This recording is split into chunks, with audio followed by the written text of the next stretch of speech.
See, it's usually just a couple paragraphs. I don't know if I want to even concentrate on this. Because I am a person who has creative aspirations that I have not been acting on for a couple years, I did occasionally find things that sounded like things I needed to hear, or even that I've just been heard told to me a couple of times already. Stuff about giving into fear, stuff about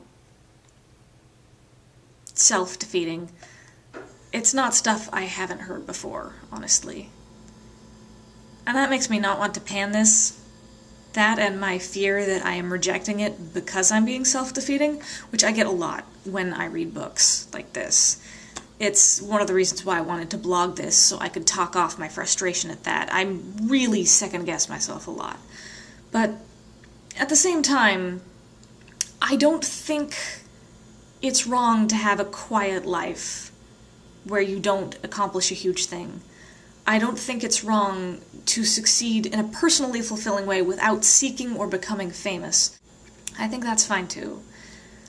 I really do prefer a simpler notion of human life, where even tiny things like just experiencing the world can be fulfilling and worth your time and worthy, rather than feeling like I have a destiny, an interest, a life calling that I have to get to and have to work hard for, or I've failed my life.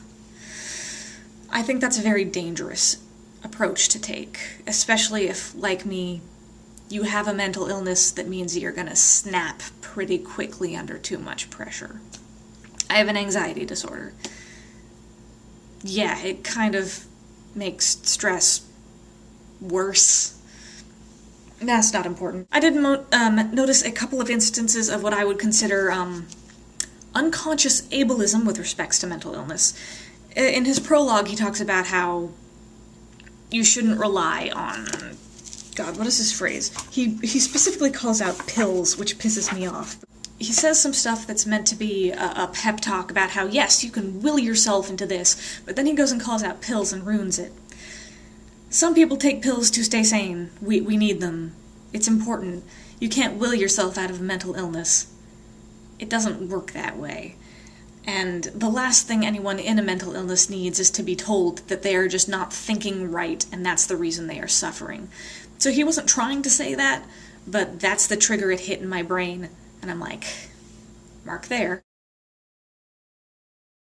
One of the masters he references is a woman with autism who has become a great scientist, well respected in her fields, multiple fields. So he gets some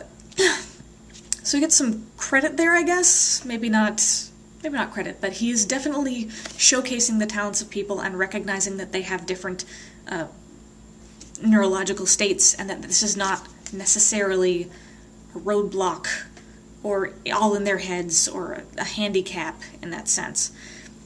Then he'll go and say things like, overcame her childhood autism, which I know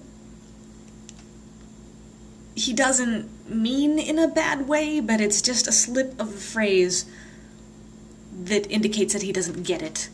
Near the end of the book, for just a couple of paragraphs, he brings up the old lie about the mad artist, the suffering artist, the art from drugs and madness, and he tries to puncture that.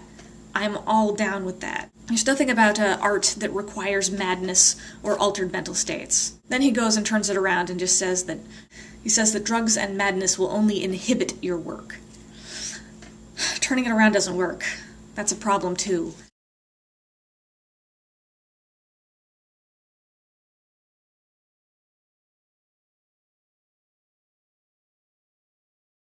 There are a lot of people living with mental illnesses who are afraid to get medical help, to go on treatment, because they are afraid it will damage their artistic tendencies. And they're not always wrong. Not because removing the mental illness makes them not an artist, but if you have an anxiety or a mania that you're channeling into your work, then removing that anxiety or mania might slow you down a lot. Or you just might lose all of your energy as a side effect of various medications. It doesn't kill the artist in you, but it does make things harder for a while.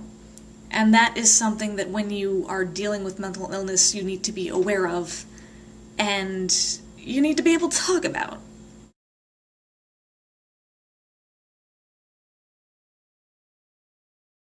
Your mental state is a part of you, and it becomes part of your art. And removing part of you changes your art and changes your drive. But it doesn't kill it. And you have to be able to tackle that issue complexly, for the complexity of people. All he's trying to do in that paragraph is to keep you from, like, taking drugs or thinking that you need to be a certain way. And that's laudable, but he does it so wrong. He only does it once or twice, but both instances stuck out to me because that's how I think. There wasn't much in the way of unnoticed sexism. There was one thing I found interesting when he's talking about mentors. He says, a mentor can be a man or a woman, but they usually take the form of a father figure role. It was like for a second he realized it was slightly problematic, and that he doesn't want to peg all masters as necessarily male, but then he doesn't engage with that. And then his bringing up that student replaced the master thing felt like he was embracing a story rather than dissecting the story and what it might mean. And this is part of what I mean about all this mythologizing. The student must surpass the master, the student doesn't, like, finish their training until they cut the master, which is, I guess, an old fencing proverb that I just butchered. But that reminded me of, actually, was old Snow White tales, in which the daughter reaching adulthood replaces the mother figuratively. Like, I've heard the woman version of this, not in terms of skill acquisition, but of just aging. So there's nothing about that father role bullcrap that has to be father role, except, I guess, social norms. And he's sharing a roadmap, but it's not the map I want to use, it's not going to the place I want to be. See you next time. God, that looks terrible.